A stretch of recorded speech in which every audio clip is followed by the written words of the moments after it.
Hey guys, welcome back to another video. In this video, we are going to see the how the flow of application is going to be when an administrator enters a command and what things are going to happen after he enters the command. An administrator uses a command called kubectl. So it is to control the cluster, Kubernetes cluster. So he uses a command. Then what it happens is like it is a API client command. So this API client command will be connected to the API server, obviously. So where is the API server hosted? On your master node under the control plane. So that's where it is. So when you enter this command with some parameters, it goes and connects with the API server as it is a client. Now the API server, on the other hand, receives the request, and the request which is sent from the API client, right, may have some points about entries about an administrative task. So it understands the administrative task. I'm not going to talk what task it could be. It could be simply to stop a container, or start a container, or to replicate a container, or modify the number of replications it needs to have. It could be any task, right?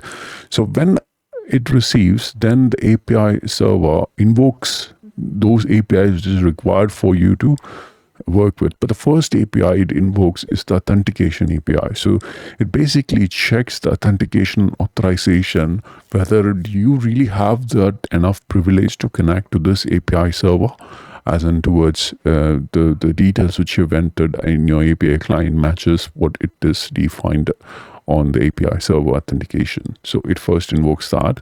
So that's where this comes into picture. So you will have such authentication here as well. So the picture is not there. That doesn't mean that authentication wouldn't apply for controller manager. So that's a common picture for both ends. The next one is once it validates the authentication, then it basically updates the etcd. If a request is to validate and authorize the API server updates or retrieve data from the etcd store, or it is to change the state of the cluster, I mean, when I say to change the state, it means like stop, start, restart, or to change the replication. So all those things first needs to be updated in etcd, because etcd is the repository where it's going to have all the configuration level details. Or if you are just trying to retrieve some data about the existing state of a pod, you can also get it easily from etcd rather than going to that state of the pod, because that's the communication is going through between the kubelet and etcd, updating the changes which is happening over the time. Now the next thing after etcd is the controller manager. Now controller manager reacts to the change which the client is insisting upon. The controller manager constantly watches the state of the cluster through API server. If it decides to change, example, a new desired state of a pod, for a pod, it reacts to create or updating the necessary resources that matches the desired state. Then when it tries to matches the the state of the pod, it can then contacts the scheduler. Now scheduler schedules the pods. Now scheduler will schedule if a new pod needs to be created, or the existing pod needs to be rescheduled, or it needs to be stopped or started, whatever activity is there. The scheduler makes a decision on which node it needs to work this particular option, and then it goes and connects with the kubelet. Now kubelet acts as the worker node, wherein which, as I said earlier, kubelets are nothing but they are the agents for your master, wherein its only purpose there is to serve the master with all the commands the master is sending across. So kubelets here are on the selected worker nodes, takes down the action which needs to be done from the master node side, because kube scheduler is going to send those actions, and sometimes controller manager will directly send those messages directly to kubelets in terms of stopping and starting or changing the state of server. So in those situations it does that. when the kubelets receives such communication, it communicates further down the line in terms of the container runtime to stop, start, or update a container or create a new pod, whatever needs to be done. All right.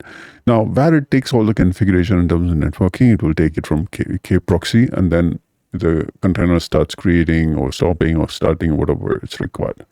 Now, container runs within the pod. So containers which runs within the pod, finally, a container runs within the pod to select a worker node performing the application function. So whatever the functions is required, which basically it basically gets that performed. So when you talk about the customer, the end user, how he gets to see this is he has no change in his view. His view, the end user's view on your infrastructure is muted, as in like he will not be able to see anything going on. If it is an e-commerce application which he is working or he is getting into, all he will see is a website which hosted on somewhere.